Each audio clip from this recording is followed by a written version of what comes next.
She said she wasn't ready to moved in with him next month. May 27. Marketing manager at mid-tier tech startup. Make presentations all day, meme and Slack, drink $6 coffee, live for LinkedIn validation. Live alone in box-sized apartment in up-and-coming part of the city, aka rats but walkable Ubers. The girl bossed anxiety dream. Dating Nick for almost a year. Tall, steady, works in finance, annoyingly perfect hair, nice taste in whiskey. TBH, don't hate dudes, but also allergic to commitment. Fiercely independent because mom taught me better or whatever. Family group chat regularly sends wedding memes at me. Mom's favorite, when will you finally let a man take care of you lol. Text her back, maybe when you stop using ellipses after every sentence. Laugh but a little bitter. Sarah, best friend, in committed healthy relationship for 3 years. Loves to say you're allowed to want stability. Maybe I'm not. It's a Thursday. Come home after soul-crushing all-hands meeting. Nick's text, dinner at mine, heard you survived another PowerPoint massacre. He lives in actual adult apartment, with a doorman and city views. Sometimes feels like visiting a parallel universe when I'm there. Text back, only if you have the good wine ready. He does. Naturally. Arrive, he opens door with dumb grin. First thing he says, place looks better with you in it. Roll my eyes. But heart does weird fluttery thing I ignore. Night ends with me sprawled on his couch.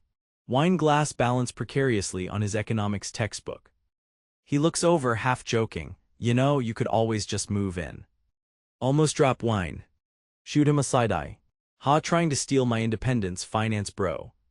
He laughs. Says, don't worry, I'd let you keep your weird tea collection in the kitchen. Play along but deflect. No way I'm ready for cohabitation or joint recycling bins.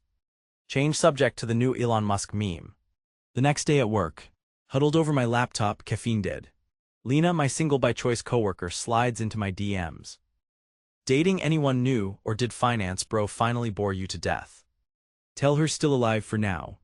She replies, never let a man steal your bathroom counter space. Laugh, but part of me agrees. See text from mom. You still seeing that Nick boy? Ignore. Sarah and I at our usual after-work wine bar. She talks about vacation plans with her BF, matching hiking boots, surprise picnics. The whole time just nodding. Finally she looks at me all serious. You know, it wouldn't make you less of a badass to say yes. Honestly, I'm worried you don't let yourself be happy. Reply with usual, happiness is for people with less expensive rent. Inside start to wonder. Am I purposely sabotaging myself? Friday night. Nick's got his stuff at my place again.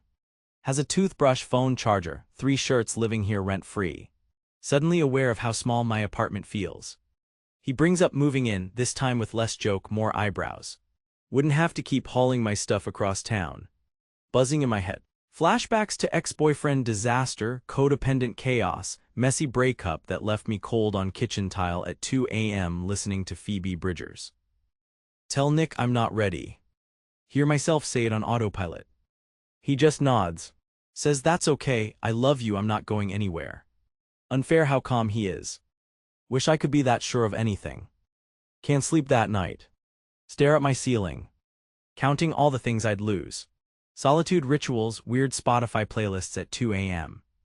Lying on my couch in old pajamas, no pants, face mask on, chips on stomach. Would he understand? Am I just creating reasons not to be vulnerable? Resent him for offering me what I say I want but secretly fear. Resent myself more. Saturday. Industry event, open bar, forced networking. Run into ex. Still looks like heartbreak in skinny jeans. He leans in, smirks, heard you're dating again. Someone domesticated you, huh? Laugh, toss hair, no one can domesticate this. He shrugs, disappears into crowd. Weirdly empty afterward. Ex once loved my independence too, but also resented it. Did I push him away or did he just wander? Late night subway ride home. Text from Nick, miss you tonight. Consider not replying. Instead send a selfie with middle finger up and the caption never tamed.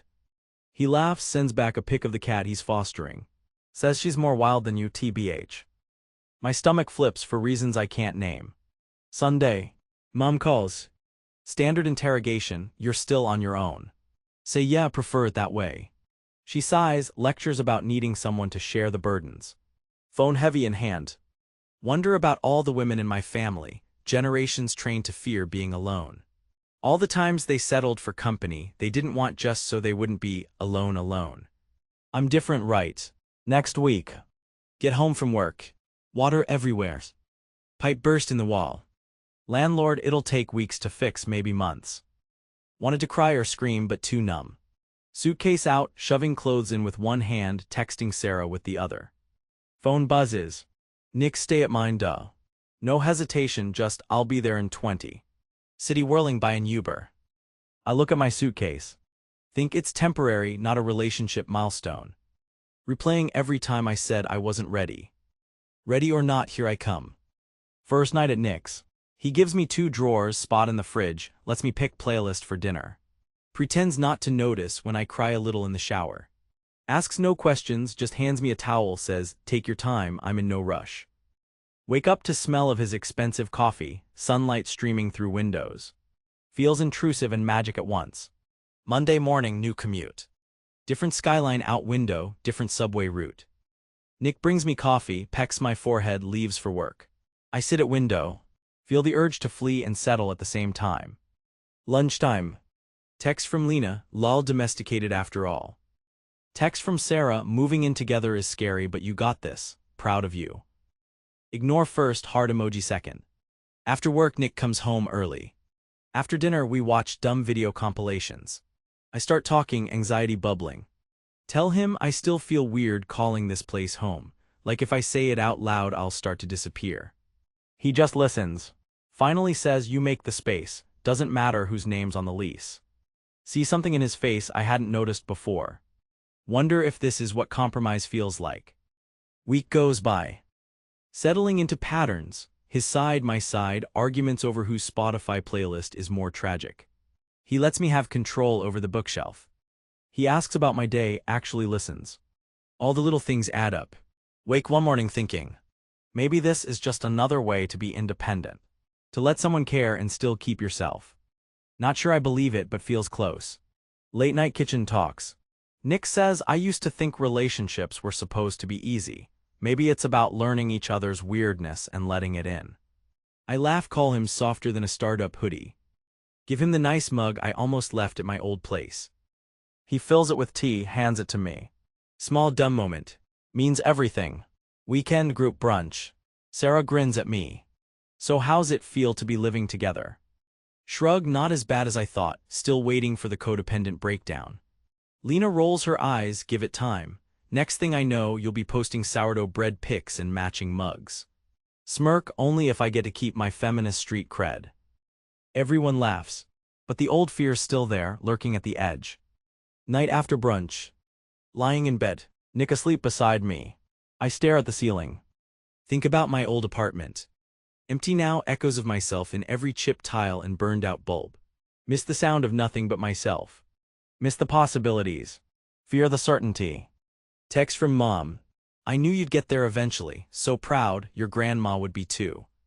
Don't reply. No, it's not about pride, not really. It's about being seen and not losing yourself to be seen.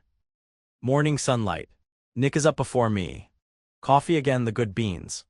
He set out my weird tea and marked off part of the kitchen shelf just for it. Walk over, take the mug. Look around. Heart heavy and hopeful all at the same time. Am I ready? Don't know. Maybe being ready is a myth. Maybe sometimes you move in because the pipes burst, or because you're scared, or because love squeezes in sideways. Maybe ready just means showing up anyway. Smile at Nick as he walks back in. He grins, hair messy, eyes soft. Sip my tea. Decide to stay for now. Independence looks different than I thought. But maybe so does being loved. End.